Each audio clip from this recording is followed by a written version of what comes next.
Na manhã de 8 de agosto de 2005, os seguranças do Banco Central de Fortaleza abriram o cofre e viram o impossível. 164 milhões de reais tinham desaparecido. Nenhum alarme tocou. Nenhuma câmera registrou invasão. No chão, apenas um buraco escuro, largo o bastante para um homem rastejar. Um túnel de 78 metros, cavado por baixo de 2 quadras inteiras. Era como se o dinheiro tivesse sido engolido pela terra. Mas aquilo não era um truque. Era o início da história do roubo mais audacioso do Brasil. Tudo começou meses antes, em março de 2005. Uma pequena empresa chamada Grama Sintética alugou uma casa simples na rua 25 de março, a poucos passos do Banco Central. De fora nada chamava a atenção, mas a fachada era apenas um disfarce. Homens entravam à noite, traziam ferramentas e desapareciam por horas. Era o nascimento de um túnel secreto. Durante 3 meses, eles escavaram sem parar. Usaram pás, carrinhos de mão, serras elétricas, ventiladores e até ar-condicionado para evitar o calor sufocante. A terra retirada era embalada em sacos plásticos e levada em caminhonetes, como se fosse entulho de jardinagem. Estima-se que mais de 3 toneladas de terra foram removidas. Tudo sob o disfarce de uma empresa paisagística que nunca vendeu uma única grama de grama. O túnel, escavado a 7 metros de profundidade, tinha iluminação, forro de lona e estrutura de madeira reforçada. Era tão bem planejado que seguia em linha reta, milimetricamente ajustado para chegar exatamente sob o cofre. Uma proeza de engenharia criminosa. Enquanto os vizinhos ouviam o barulho distante das ferramentas, ninguém imaginava que, a poucos metros, nascia uma das maiores fraudes da história brasileira. E o mais surpreendente é que tudo foi feito à mão, com ferramentas compradas em lojas comuns. Sem ajuda de engenheiros, sem plantas oficiais, apenas cálculos feitos em papel e nervos de aço. Mas o que parecia impossível, em poucos meses, já estava quase pronto. E a operação subterrânea prestes a mudar o país estava só começando. O mentor do plano era Antônio Jussivan Alves dos Santos, conhecido como Alemão, um ex-assaltante de carros fortes, estrategista meticuloso e obcecado pela ideia de executar o crime perfeito. Ele reuniu cerca de 20 pessoas, escavadores, mecânicos, eletricistas e ex-policiais, cada um com uma função clara, cada um jurando silêncio absoluto. Havia ventiladores para oxigenação e lâmpadas fluorescentes presas ao teto. Parecia mais uma mina profissional do que uma obra clandestina. O grupo trabalhou quase 60 dias, dormindo em turnos e comendo dentro da casa. A comida era entregue por cúmplices, e ninguém deixava o local com frequência. Eles sabiam que um erro significaria prisão, ou desabamento. Na sexta-feira, 5 de agosto de 2005, o túnel finalmente tocou o concreto do cofre do Banco Central. A parede tinha 40 centímetros de espessura e camadas de aço. Usando cortadores de plasma e maçaricos, os criminosos abriram uma passagem de pouco mais de 50 centímetros. Do outro lado estava o tesouro. 164 milhões de reais em notas de 50, empilhadas e embaladas em fardos. Notas velhas destinadas à destruição, mas com valor total. Durante todo o fim de semana, a equipe trabalhou no silêncio da madrugada. Os pacotes foram retirados e levados para caminhões de pequeno porte, escondidos atrás da casa. Estimativas indicam que 3,5 toneladas de dinheiro foram transportadas. Na manhã de segunda-feira, a casa estava vazia, nenhum vestígio aparente. A fachada permanecia ali, como se nada tivesse acontecido. O golpe estava consumado.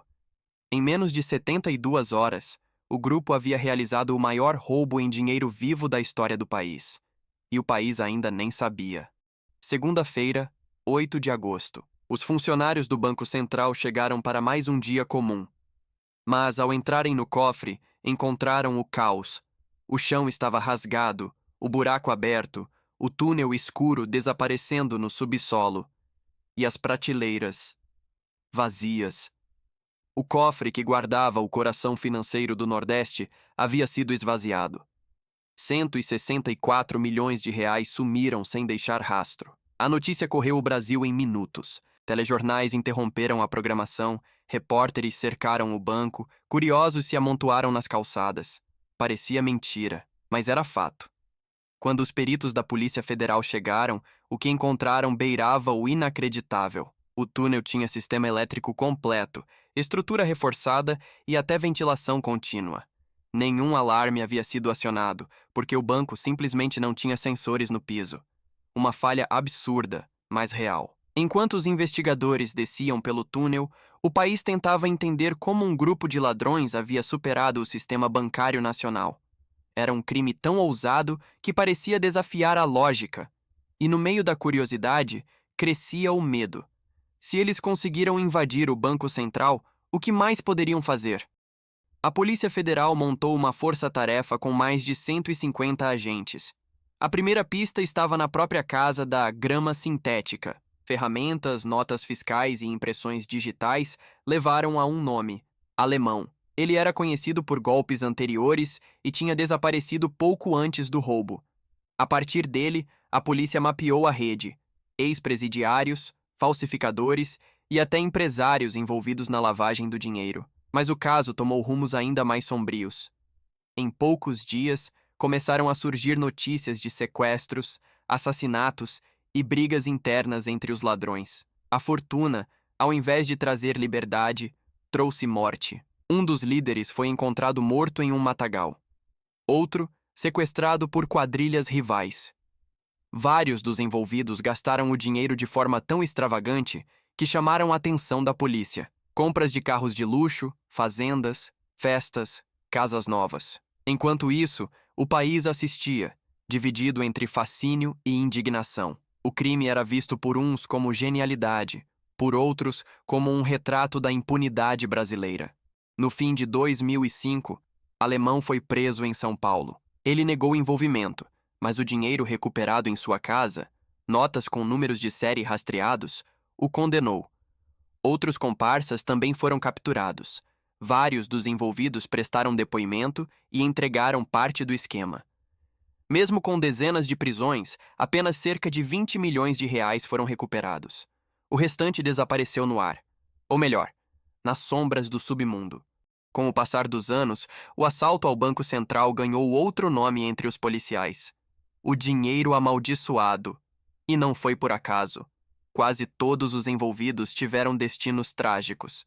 Alguns foram mortos por parceiros, outros por rivais, outros simplesmente desapareceram. As histórias se multiplicavam.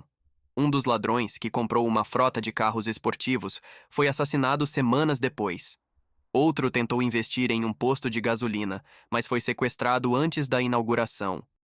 Muitos acabaram presos ao tentar usar o dinheiro. Há indícios de que parte da quantia foi usada para financiar o tráfico de drogas e a compra de armas. Outros milhões teriam sido lavados em negócios falsos.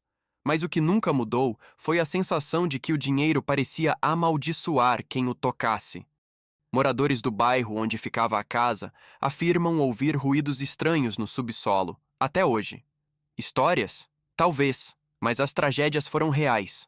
Os poucos criminosos ainda vivos cumprem penas longas. E o que sobrou do túnel foi selado com concreto, um símbolo de ganância e engenhosidade que marcou o Brasil para sempre. O que ninguém conseguiu responder é: onde está o resto do dinheiro? Seria impossível destruir tanto valor sem deixar rastro. Mas se ainda existe, está escondido, talvez sob nossos pés. O caso do Banco Central de Fortaleza virou documentário, série, filme e estudo acadêmico. O túnel foi considerado uma das estruturas clandestinas mais complexas já feitas. Engenheiros afirmam que a escavação tinha qualidade comparável à de túneis industriais. Os peritos chegaram a calcular que, se o teto tivesse cedido, todos morreriam instantaneamente. Mesmo assim, os ladrões continuaram. O que os movia não era coragem, era desespero e obsessão. E é isso que torna a história tão fascinante. Um plano que exigiu inteligência, paciência e precisão, mas terminou com traição, violência e tragédia. O roubo revelou falhas profundas no sistema de segurança brasileiro e mostrou como o crime organizado pode ser metódico, paciente e invisível. Mesmo décadas depois, investigadores ainda acreditam que nem todos os envolvidos foram identificados. Há suspeitas de mandantes com influência, talvez empresários, talvez políticos, mas nada foi comprovado. O túnel foi selado. A casa foi desocupada e posteriormente descaracterizada, perdendo qualquer vestígio do crime. E o mistério permanece, ecoando como o som distante de uma pá cortando a terra. O roubo ao Banco Central de Fortaleza nunca será esquecido. Foi o crime mais ousado do Brasil e um lembrete de até onde o ser humano pode ir quando acredita que pode enganar o impossível. Se essa história te prendeu, deixa o like e se inscreve no canal para continuar explorando comigo os bastidores de crimes e mistérios reais. Agora me diz, o que mais te surpreendeu nesse caso? O túnel, o valor ou o fim trágico de quase todos os envolvidos?